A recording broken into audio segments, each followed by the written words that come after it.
Test, test. All right, I'm getting the thumbs up that we're live on TV as well. And as I mentioned just a few moments ago, we thank you for everybody for being in the room and your willingness to come in and hear what we have to say. For those of you at home tuning in and those of you who are going to be watching this recording at a later date, we appreciate it. Please know that if there's additional questions that aren't asked and answered during this thing, easy to get a hold of me. Hopefully you all know where to find me. My name is Jason Cheney. I'm the general manager of the club. I've got Mr. Gary Goet, one of the owners. I also have Andy Hawkins over here to my right. For those of you who don't know Andy by face, Andy is our director of agronomy. So he's the gentleman who's in charge of this beautiful golf course.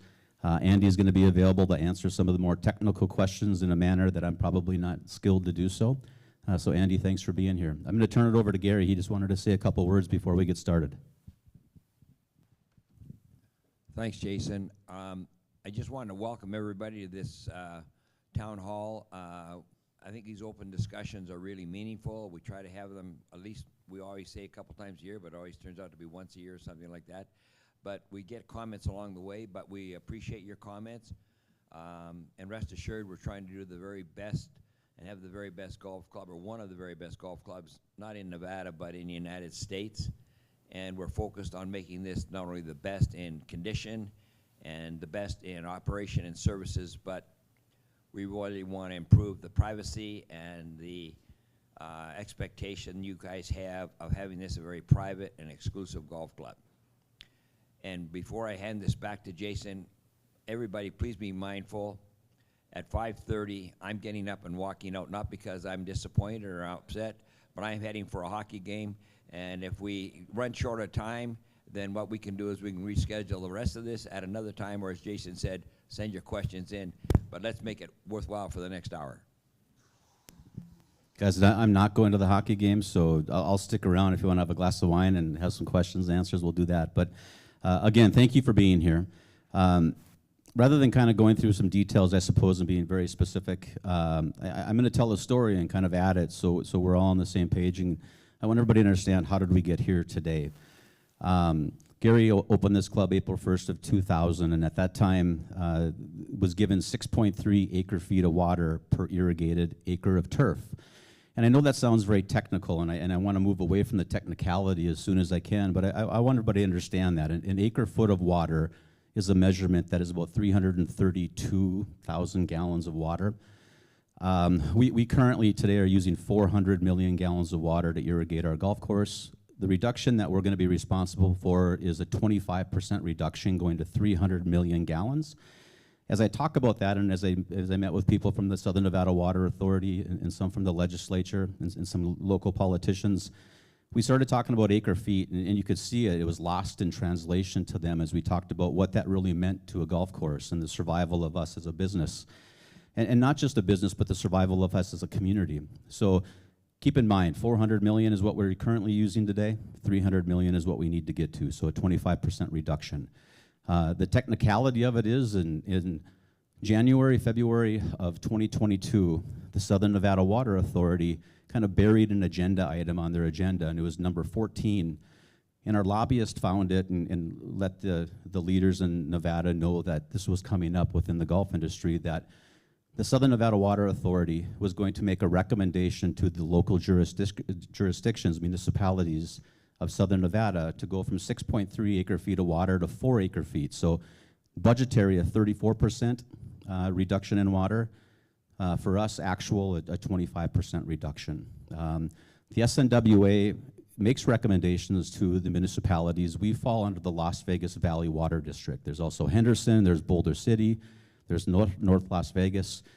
Those municipalities had the opportunity to either implement the recommendation going to 4 acre feet or somehow make some adjustments to it based on the business impact statements that each golf course did. So Southern Highlands, we build our business impact statement. We did that for the majority of 2022 as we were preparing for the Southern Nevada Water to approve that recommendation and then send that to the Las Vegas Valley Water District for their consideration and for their ultimate approval. So for about the last 9 months of 2022, between our lobbyists and our attorneys and the ownership group, We met diligently with local politicians, with the Southern Nevada Water Authority, with the Las Vegas Valley Water District, to try to make sure that they understand what this impact would have on us. We're a big, vast, beautiful golf course. Many people would call us a parkland-style golf course. And you know, as we talked to politicians, there was a level of frustration probably, and they looked at us and said, well, you haven't done anything really to conserve water through the years. And we asked them, we said, listen, hear what we've done. Just because we haven't removed turf, just because we haven't done some of the things that maybe other local golf courses have done, we've spent real dollars to conserve water, and tell them how we do that. And the story was, we spent hundreds of thousands of dollars over the years in upgrading our irrigation system, from the software, the technology, to the irrigation lines throughout the 235 acres that we have. We spend money on the chemicals, the wetting agents, the growth regulators. We purchased these soil testers that are handheld, that we have staff go out every day to put in the ground and try to measure the moisture in the soil to give us a better idea of how much water we need to utilize or put out that day.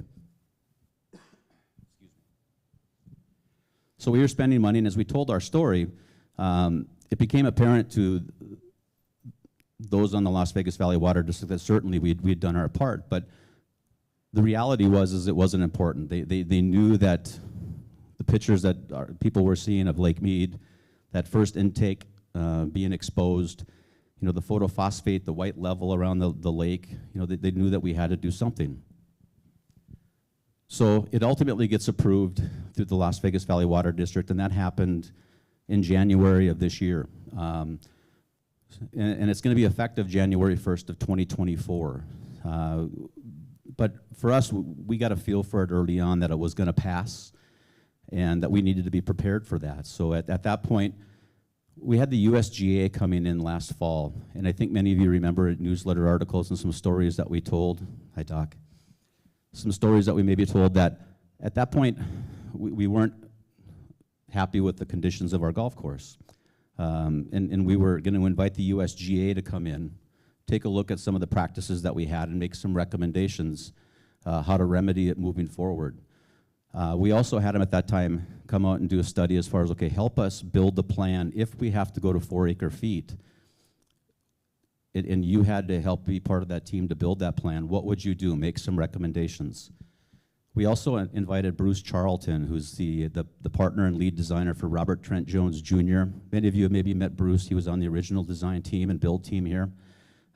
He's been out here for 3 site inspections. He's got 1, maybe 2 more to come. What he was here to do is to help us determine 2 things. Mathematically with the USGA, how much fairway could we have and be able to overseed our golf course? Where would we need to remove turf to meet that 4 acre-feet, to get to that 300 million gallons a year? You've seen a lot of this stuff start to come into play now. The fairways is an example. Previously, about 43.5 acres of turf. We've made a reduction now. We have a little bit of a buffer that we believe that we can add additional fairway from what you see today, but you certainly, the impacts of the fairways out there today, it's tightened up considerably, and I'm sure the feedback's been great, but I'm sure you can see the golf course is going to play a little difficult certain times of the year. So it's a combination. It's reducing the fairway side and what we're going to overseed, and then it's going to be turf removal. And certainly there was other options that we had to consider. One of them was just going wall-to-wall Bermuda and not overseeding again, and that was a real conversation that we were having with the ownership group, with our advisory board, with Bruce Charlton, with Brian Whitlark from the USGA. That was an option that we considered, but the reality, we didn't believe that that's what our membership would want, and we certainly didn't think it was the type of golf course that we wanted to display during those winter months, where it was brown grass, dormant Bermuda. There's golf courses in the valley and really across the country who go that route, and then they differentiate the fairways and the roughs by painting them. You might see some of the golf courses locally. Dr. Shin just walked in, but he has 2 of them at Spanish Trail and South Shore. That's their practice, and it certainly works for what they do, and it could have worked for Southern Highlands, but the decision was made that we felt it was better for us to continue to overseed that grass. So moving forward in September, we will overseed our fairways. I'm going to talk to you about what the operating model looks like in 2024 and moving forward with that, because we think it's going to be less impactful for the closure time. But we also think that the golf course is going to have two really unique feels. You're going to see the fairways tightened, overseeded in September, reopen that first week of October this year. And you're still going to have green grass. That the Bermuda is still going to be, it's not going to go into dormancy yet. It's going to be beautiful. But probably in mid-November, based on temperatures, we expect the Bermuda to go dormant. That fairway and tee tops won't be the whole tee complexes, but the tee tops themselves will be overseeded. And we believe we're going to have a very unique look. We'll keep that rough. There's been conversations what the height's going to be of that rough, but we're going to determine someplace plus or minus right around that 2-inch level. But again, we think we're going to have a unique look during that November through March timeframe based on weather. This year, unfortunately, similar to last year. Last year was my first town hall meeting, and I had to sit up here and tell the members that we were going to shut down for 3 months to do some projects, fairway bunkers and other stuff. And this year, unfortunately, as many of you know, and hopefully you're aware, that we're shutting down again July 5th and reopening October 5th. During that time frame, what can you expect? We're going to get out there, get aggressive. We're going to have to, if you've seen what we call the Bermuda restoration projects through the last 8 years, Andy and his team have gone out maybe 4 acres, 5 acres a year. They've gone in. It's been unplayable for a period of time where they dig it up. And he's going out to the driving range and he pulls plugs, propagating those plugs, and then laying those down in that area of turf that he's now kind of pulled back a lot of the turf that it allows it to grow. Different option than sodding, I suppose. Certainly more affordable and we believe a more effective process. So instead of doing 5 acres like we've done in the past as a maximum, this year we probably have 25 to 30 acres. And it probably ties into one of the questions that I've had is, Jason, is there a way for you to do 9 holes at a time? Can you keep part of the golf courses open? Can it be ground under repair? And again, the last thing that we want to do in our decision-making process is impact the members. We want it to be able to be playable. We want it to be able to be something that we can still be proud of. The reality with the activity that we have on the golf course, we've got 45 team members currently going into this project. We're going to have to hire some outside help. We're going to have some additional people come in with equipment. We're going to have to tear those areas up. We've got to pull those plugs, propagate those plugs, get them in those areas that we do this coral project, that we pull back the layer. We're going to have to be running water. We've got to change out the irrigation systems in a lot of areas where we're removing turf. We believe we've got someplace plus or minus 12 to 15 acres of turf that we're going to have to remove. So there's going to be a lot of activity, and the reality is it wouldn't be a pleasant experience for anybody out there dodging irrigation, moving around the workers, having 2 or 3 holes out of play, out of commission on any given day. So that was the decision that the ownership group and I, as we talked with our advisory board, that we decided to move forward with. I want to glance at my notes real quick, forgive me.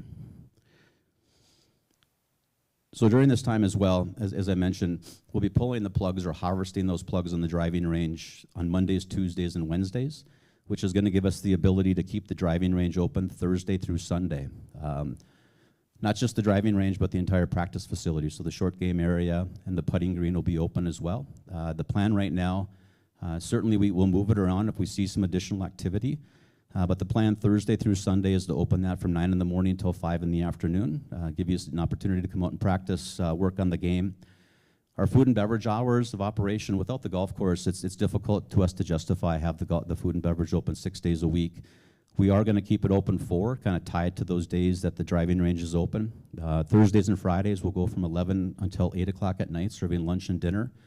Saturdays and Sundays we'll open from 10 to 6 as we do breakfast and lunch. Going to move it around a little bit. This new outdoor bar that we built, we'll have that open. We'll have the 19th hole open. We'll kind of move it around a little bit based on how our members are utilizing the facility. The driving range, what you can expect moving into the fall season, we're going to overseed the tee tops and the target areas. So the base of the driving range, it will go dormant during that winter time. I think one of the other questions that I get, and I'm certain that somebody's going to ask it, we had it last year. Jason, is there thoughts as far as where we can play golf? What can we do during this time that the golf club is closed down? Last year, the response was we were going to work with some of our local partners, both public and private, to get you access, maybe some preferred tee times at a preferred rate. A couple things that happened this year. One of our partners, Dragon Ridge Country Club, is shutting down mid-May through November. They're doing a very similar project, also working on their greens. Reflection Bay, who was a partner in the past, they're doing a similar project this year as they get ready for some of the water restrictions. But one of the things that happened since our last meeting, Dr. Shin has now got full control with some partners, but some control to help assist. So he's got Spanish Trail Country Club and South Shore. He's agreed. We've worked out a deal where our members can play over there for a cart fee only. We think that that's going to be beneficial for the members to be able to go and utilize that facility. Jim Delaney, Ryan Darlin, and Sean Waddell are also working with some of the local partners, if it's the Paiutes, if it's some of the other public facilities. We're putting together trips, if it's going to be couples trips to destinations, if it's going to be Jimmy taking somebody, a group of 8 or a group of 12 to a destination spot. Sean's going to plan some trips. But I've tasked each of our pros downstairs to do at least one trip this summer. If it's to Mesquite, if it's to St. George, let's plan some outings. If it's a 5-week series for our ladies, and we book 5 consecutive weeks at 5 different clubs, and our ladies are playing and having some fun with one of our pros leading that charge. We even have Allie Romer putting together a little trip or doing a little golf for the ladies. So we're going to do our best to keep those that are staying for the summer to stay active, to be part of the community, to be part of the club. I'm truly thankful for Doc and his willingness to step up and allow our members to go over and participate and play at both of his facilities. We'll have more details coming out on how that's going to work. We believe right now weekdays it's going to be after 9 o'clock, weekends after 10 o'clock. I certainly understand that Doc needs to take care of his private club members, but I certainly think it's a wonderful gesture for him to work with us, and rather than paying the full green fee, it's just going to be a cart fee only.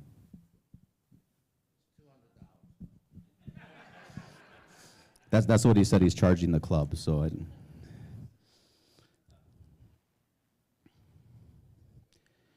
guys, last year, I'm just looking at my notes here, and last year we also talked about this block wall project on number 9. We are going to move forward. People said, why didn't that get done last year?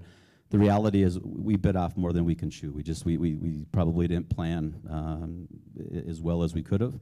But this bunker project last year was a big one. And then when we just got down to it, it was just too difficult for us to get to that block wall. For those that aren't aware, we're going to add a block wall on the front of number 9 green. We believe we're going to pick up anywhere between 4 and 6 feet just in a landing area. I think it's going to be visually, it's going to have a very nice look, but it's also going to make that second or third shot, depending on who's coming in, giving you a little more space to land it there.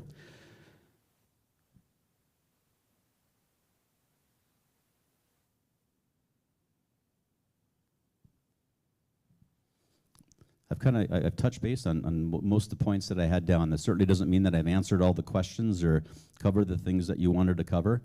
What I'd love to be able to do, Allie's got their microphone. If there's some questions that you want me to address or some things that you feel as though I left out, I'd love to hear the questions and be able to answer. I'm certain that some people in the room or those on TV have something very similar. So don't be afraid. Let's hear some questions if we can.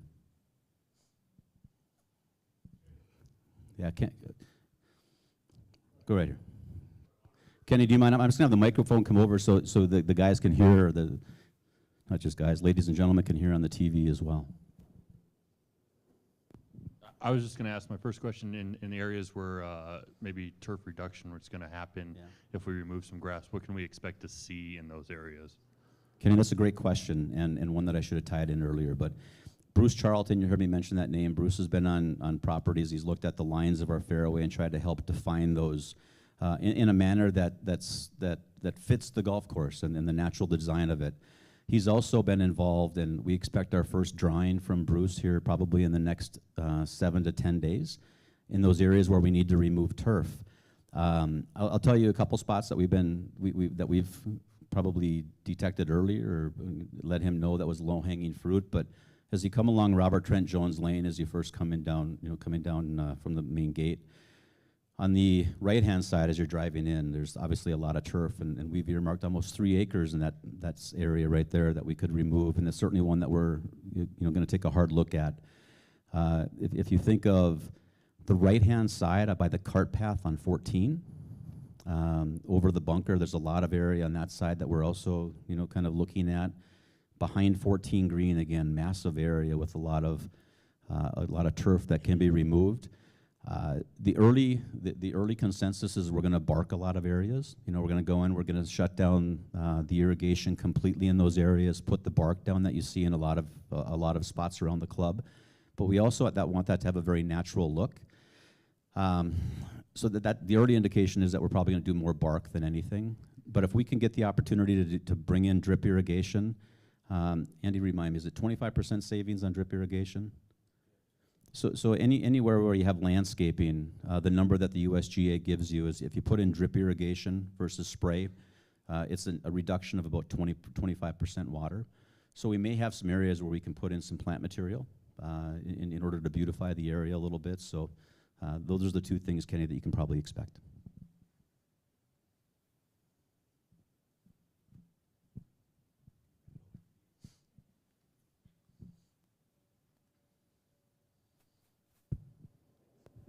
I know on the residential side, there's a credit from SNWA for removing turf. Does the club get credit for any of that? Another really good question, and the club has the opportunity to get credit for it. And there's really two different credits. We can get up to we can get $3 per square foot, but there's a maximum that we can reach. With that, what happens though, the secondary thing is they put it on your title. Gary, I believe that's the correct thing, right?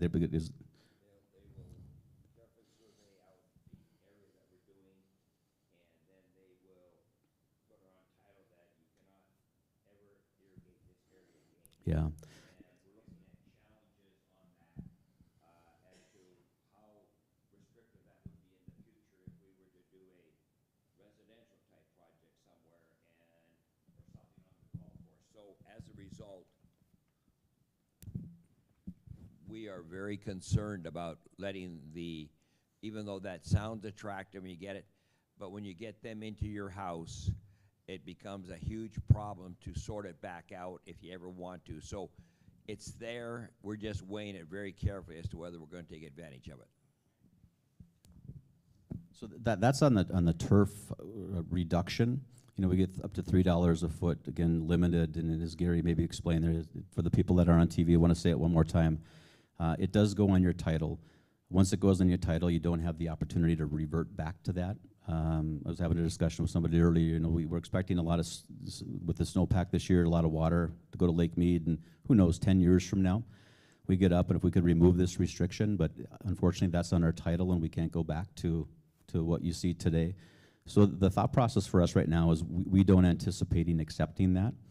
Now, on the flip side, we're still waiting for answers for the Southern Nevada Water Authority on a second program. So there's turf reduction, and there's turf reduction and turf conversion. Thank you, Andy.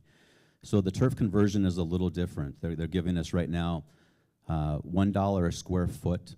Pardon me, that's not right. 50 cents per square foot up to 100,000 square feet, so up to $50,000 in rebates. And the conversion is essentially what we're going to be doing anyway with the ryegrass, where we don't overseed, and converting that to Bermuda through the balance of the year. So we've got maybe, 60 acres that we're not going to overseed moving forward. So that's 60 acres. We'd have the ability to get 50 cents on the first 100,000, and then 25 cents up to a max of $500,000. And again, same thing, we're waiting on the response as we ask that question. If we do take that money to assist with the expense, what is that process? And they haven't come back to us yet to say if that's going to go on a title in a similar manner. So TBD as far as, if we go after that money or not.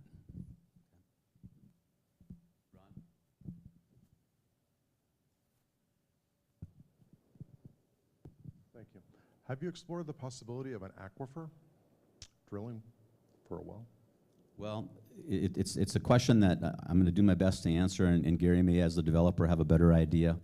So if we drill for water, we really don't have water rights. There's no water rights available any longer. You have to go out, and if you would have purchased water rights 20 years ago, 30 years ago, if there's somebody out there who's willing to sell their water rights, We would have to put a well on property in order to access, that. But currently, no water rights available. So even if we were sitting on a natural aquifer, unfortunately, it wouldn't be something that we would be able to access.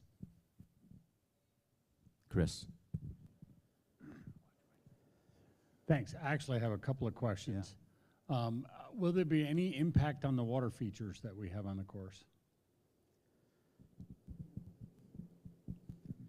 It's a good question, and I guess currently, no. I think that I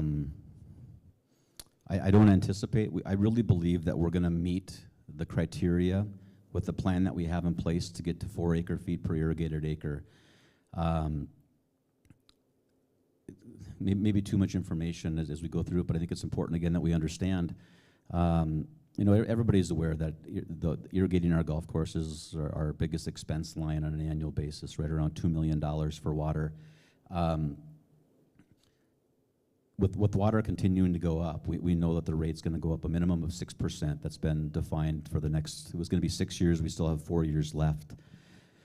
The way it works right now, if we currently, when we reduce to 4 acre-feet, if we go over our allocated budget, there is a penalty. So we believe we're going to take it slow.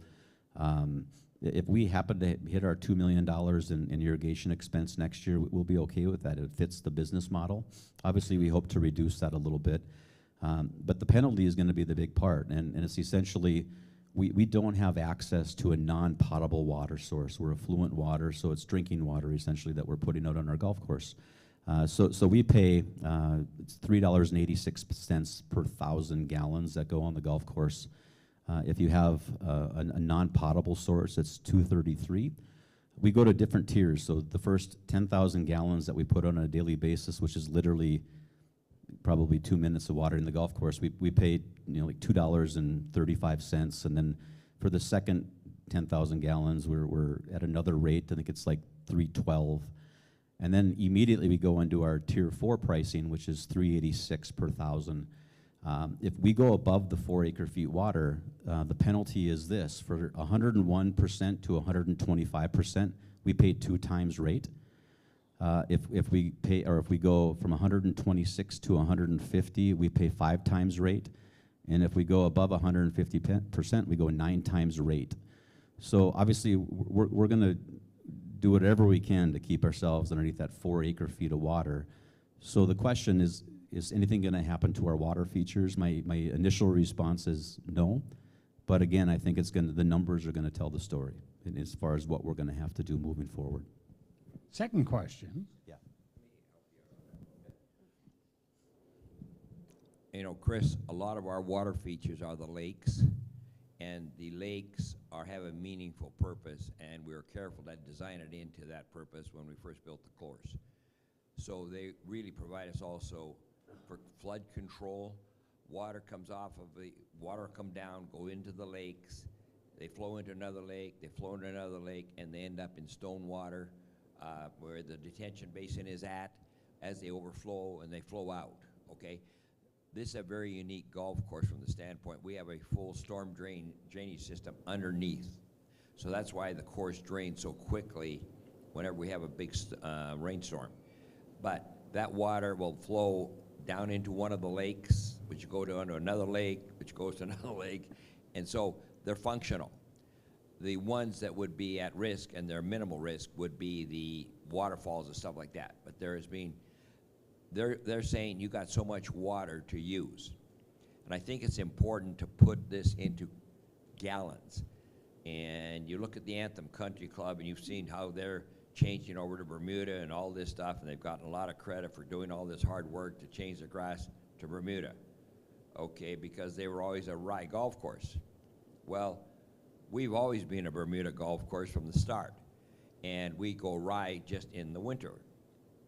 So they talk about, with this whole conversion, Anthem is going to save 25 million gallons of water. Well, that's very commendable. What we're talking about doing, I can safely say that we'll be saving 50 to 60 million gallons of water a year when we start in 24. So that we were already going to be dramatically down. And the things that we're talking about doing, in a lot of ways, as I talk to golfers, they like the feel of the golf course because we had these massive wide fairways. And what we've done is we've narrowed these down, but the Bermuda dormant will play, and in some ways might play a little harder, believe it or not, than the ryegrass. But that's okay. But we'll have good fairways, and something that's important, and somebody mentioned about the bark and asked about how will the bark. Kenny, you were asking about that. Well, the bark, there's going to be large, we're going to haul out maybe 15, 20 acres of areas of bark that you will never even hardly see it. And we think most of it is going to be tied off of different flower beds and tree beds. But we're not taking out the watering irrigation system. We're capping it off so that, you know what, we need that back a little bit. We're a little bit tight here, a little bit tight there. We can have the ability to adjust. In addition, if we look at the bark and we say, man, we just need 2 or 3 or 4 trees in that bark area and it would look really good, we have the ability to put in a drip on that and put in some pine trees or whatever kind of trees we would decide to have, just a little bit to make it more decorative. So we have a lot of flexibility built into our plan. It's totally reversible in certain areas, and we're like the flexibility of this. Thank you, Gary. Chris, I know you had another question. Yeah, the second question goes to the left side of 16. Those of us who've been around since the beginning remember when that was a bunker. 16, the left side, which is now all high grass, Native, used to yeah. be, I don't know what kind, they were small pea gravel type. I think it was like a DG granite Yeah. almost. Are we going back to that? I mean, it looks like a few acres you could save over there if we didn't have to irrigate it at all. We got rid of 16, you remember, Chris? 16 and 12 and 2. 16 and 2 were identical. They both had the granite. And I looked at that granite after I saw it down, and I said, that looks too much like desert. We want it out of there. And we got it, and we went to the wild grass, which we cut down now every, what, Andy, twice a year? And we like it cut down, but the amount of, I think it's important, because there's a big misconception when we talk about Bermuda, and okay, we're not gonna water this anymore. So what does that mean? Well, that means that the Bermuda goes dormant. Now, Bermuda grass going dormant will use 75% of the water that the Bermuda overseed when we go to ryegrass with the Bermuda. Do you understand? So by overseeding, it takes 100% of the water. The dormant Bermuda takes 75%, but it still takes a lot of water. So we don't get rid of any water need on the Bermuda dormant. It just reduces our amount by about 25%. So that 25%, if you remember the numbers, he said we have 400 million, 25% gets us down to 300 million, so it definitely helps. Then when we layer on 15 to 20 acres of bark and making areas where there'll be no water going on, no irrigation, then we're comfortable. We're going to be in that 300 million plus range, and I think we'll be more than be able to meet the goals of the water authority. And we think that this is the numbers now will start being able to be calculated on a fair basis. We haven't had a calculation done that's fair, and that's too complicated to get into it tonight. But we are working with the water district on trying to get some of these things sorted out. But suffice to say, I think we'll still have a beautiful golf course with lots of beautiful trees, and the course will still look spectacular.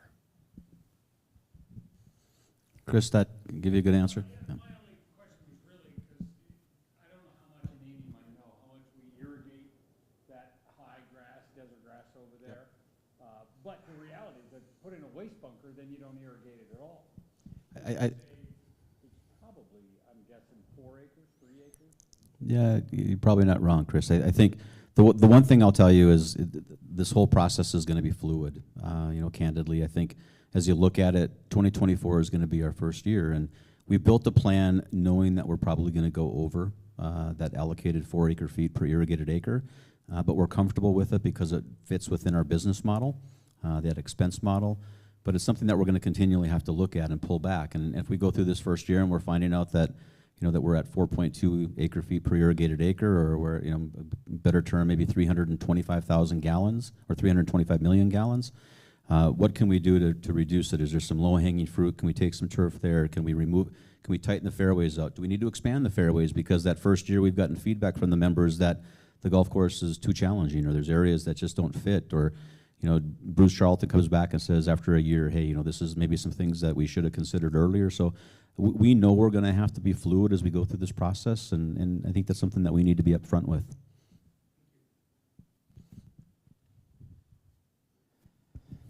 Craig, I'm going to get that mic for you. Yeah, thank you. So is this reduction of 4 acre feet, this is just the beginning? Is this going to keep going on? Should we fight for every foot that we have? I mean, is this a beginning or is this the end? Is 10 years? I mean, you're going from 5.8 to 4. That's a huge drop. Now they come back 2, 3 years from now and say, you got to go to 3? I think that there's some people that are fearful that this is not, this is not the end of it. I can tell you, we fought tooth and nail for the last year. I would never want anybody to think that we just kind of sat back and said, oh, we're going to wait for this reduction. We know it's inevitable. The reality is we know we need to be stewards for this natural resource. We know we need to do our part for the betterment of our community. But at the same time, we also realize that, hey, we need to fight as hard as we can.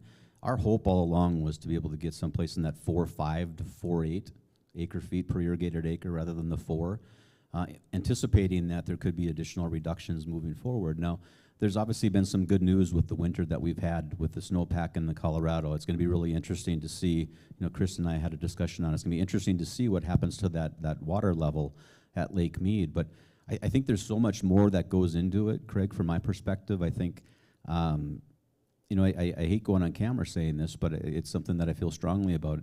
The Southern Nevada Water Authority, there's a lot of propaganda out there as far as, achieving what they want to have achieved in these water reductions. One of the things that we asked very candidly in meetings with them is, hey, you're telling us as we read the newspaper articles that there's 500 million acre-feet that's being stored in Lake Powell in order to generate electricity, right?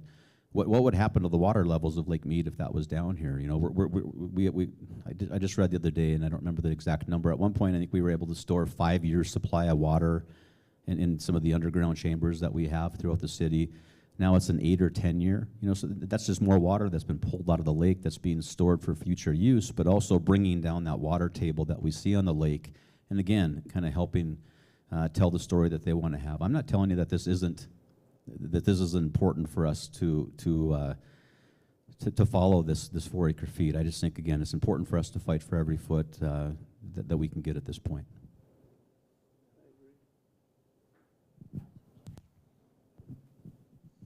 Wait for the mic, okay. Matt Savage with a question coming up here. The putting green will stay open? It will, yeah. So Thursday through Sunday, that putting green, short game, and driving range area will all stay open. Again, 9 to 5 is the current plan. I can tell you though, Matt, if we see people out here that are going to stay in for an extra hour or looking to come out an hour earlier, we're going to make some adjustments. We want this to be as the least impactful as it can be on our membership. Maybe put a putting course in there or something, a number of those holes or something. Yeah, all good thoughts. Go hang out there. And there was a rumor that they were going to do something with this area up here where you store the carts, like potentially move a putting green up there. Was that just a rumor? Yeah, no, I think we're always looking for things that we're going to have to do, right, in the future. And what I can tell you about that area on that up on the, what we call the event lawn, I suppose, we know in 2027 that there's a chance that that's going to be considered non-functional turf, and we'll have to do something to either change the type of turf that's there, either bring in a Bermuda or something that uses less water. But there's other options that we can have and that we're certainly looking at, but no anticipation at this point. Okay. The course is getting tougher, and I always say the handicaps don't travel very well from here. Are they going to re-rate the course? Or is that something that you control? Or It is. We can call in to be re-rated all the time. I don't want to do that. Leave it the way it is. I think leave it the way it is. I think the reality is that's something that happens every few years regardless. So we are going to have them come back at some point. I'm not going to tell you it's right after this or a year from now, 2 years from now, but certainly we'll re-rate the golf course at some point. Okay, and are you going to take advice on which fairways we think are too small right now, if you have more room? I can tell you I have emails and notes, Yeah. and I've asked people to ride the golf course with them to give me their feedback. It's not as though we're not going to listen to our membership on what they want to see. I think my answer is probably this, is that we're going to trust the professionals who design the golf course to give us the best plan moving forward. But we have to be mindful of some of the things that our members are telling us. That message is being delivered as we have those conversations. And again, what you see today is not the final product. I anticipate sometime in June is when we're going to see really the detailed fairways. And exactly, Andy's going to have that kind of mapped out and cut out where our members can see it. But we've got at least one, if not two more site visits with Bruce Charlton. Okay. I can't hit the fairway on one anyway. So, is there going to be a first cut of rough, or is it all going to be the same length from fairway to the I think cart it's path? another good question, and one that probably not a prepared answer. I think that what we're hearing from our members right now is that they're enjoying that first cut before it goes into that second cut. There's some things that we can do that work seamlessly with our agronomic plan as far as the number of employees that Andy has, where if it's 1 or 2 passes of a mower at a lower height and then adjusting it for the next deeper rough. So something that we're looking at, but the ergonomics of it, the kind of all of it's going to have to be considered, I suppose, as we develop that. So not a positive, but nothing definitive at this point, but I can see something like that happening. We really feel that the first cut will be 6 feet right now, and it'll be at about 1.5 inches, and the second will be at about 2.5. Okay. We need a little bit deeper for the Bermuda dormant. It's softer and more tender and can get chewed up. Yeah. And we're going to see a different situation. We want to get the carts onto the fairway and stay there as long as possible, because the dormant Bermuda is not as strong. However, the good news is, and Andy can correct me on this, when it comes back really strong. So you will see a quick example of this is you will see kids playing a lot on these soccer fields all through the winter. They're playing on dormant Bermuda, and they rip it up and the dot. But the roots of the Bermuda are still there, and when it comes back active in early March and April, it all gets green again. Is that pretty close to right? Yeah. Okay.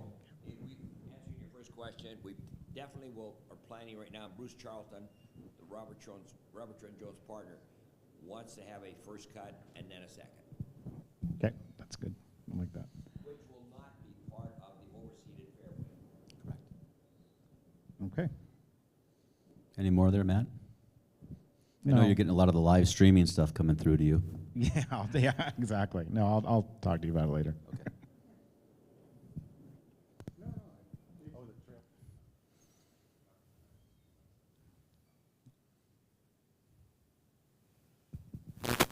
Any impact on the spa and pool? As far as hours of operation, No, as Oh. far as water usage yeah, and, Chris, I think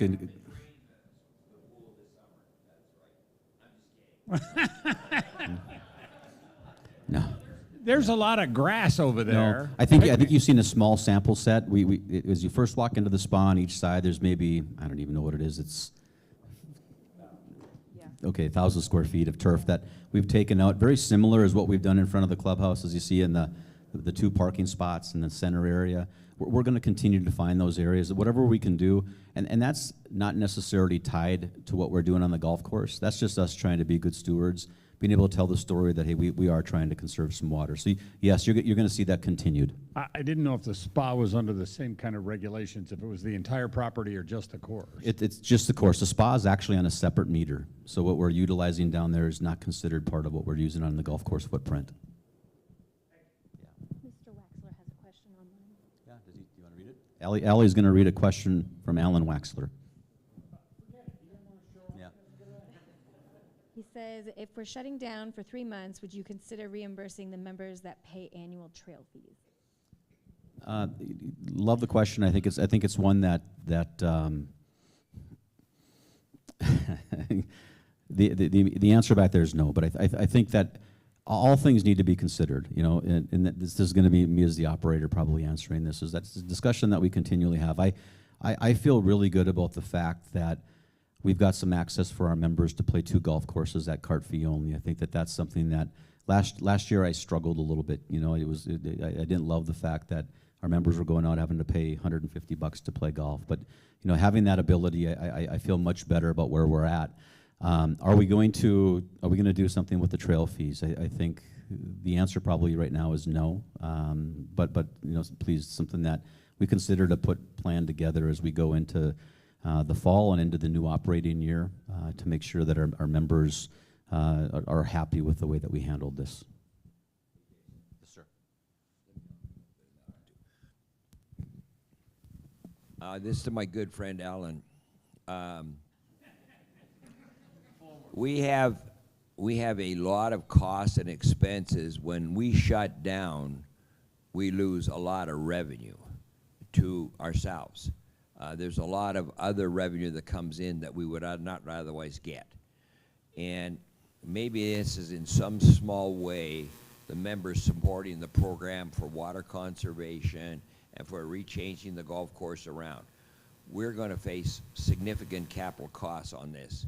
We've never asked the membership to do any of it.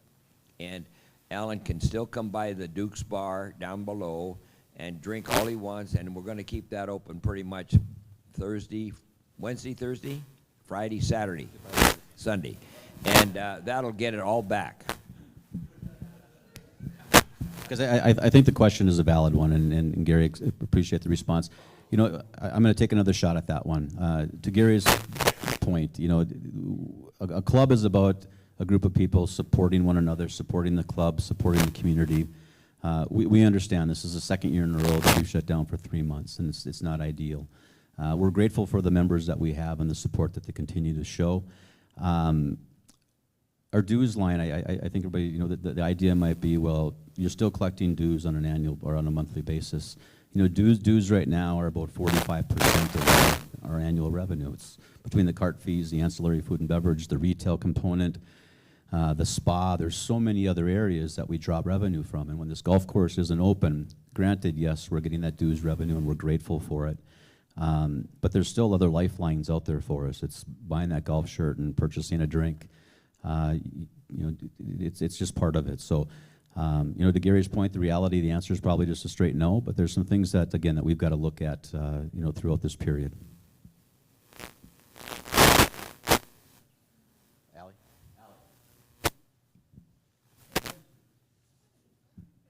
She just came back on vacation. I think she's still there. So, Jason, thank you for the transparency and appreciate all the work the club's doing. You talked a little bit about the water prices based on gallons used and such, and the differentiation there. And Gary talked that we were one-upping Anthem, which I love, with, excuse me, 60,000, saving 60,000, 60 million. That's even better. That's even better for my question. I appreciate that. 60 million gallons a year. So what will the club do with the money saved from not having to pay for 60 million gallons a year?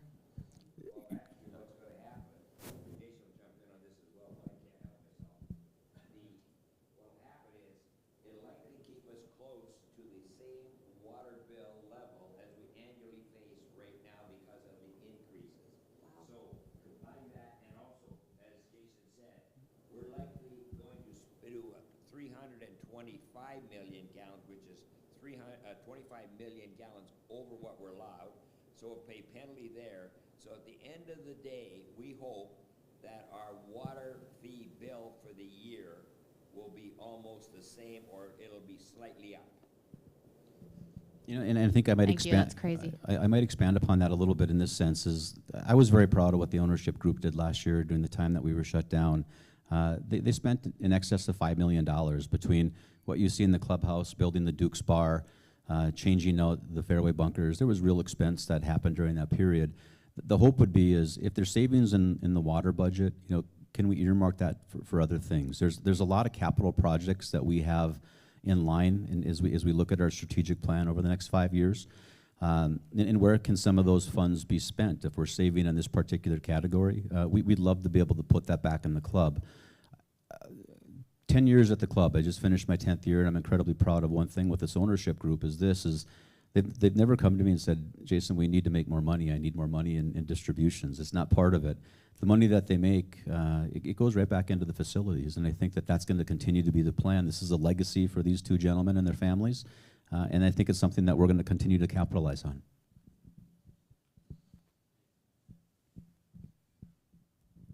I actually wanted to say I wanted to get some return on my investment, but I haven't had a chance because we want to maximize the beauty of this golf course first. So that's Gary. And you know, Gary, what did you spend, about 90 million so far?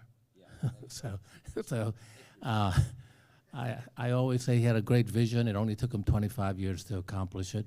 But we are really beneficiary of someone who has loved this place so much that we don't really think about money. Fortunately, we're lucky enough to make it elsewhere, but we want this to be the best course. So that's been our goal. And in terms of, you know, someone asked whether this was the beginning of the water shortage or what changes there might be in the future. So when I went to Spanish Trail, I was absolutely convinced that I was going to overseed because the fairways were terrible. And it was almost an embarrassment to say, you know, I was part ownership of this golf course. But what convinced me that maybe we don't have to overseed and still have a playable golf course is when I went to South Shore. They were 3 years into not overseeding, and the Bermuda base had grown to the point where February, March, when it's the worst condition because its dormancy has existed for some time and you get a lot of cart traffic. So the grass gets compacted to the point where it's very low. But it was still eminently playable.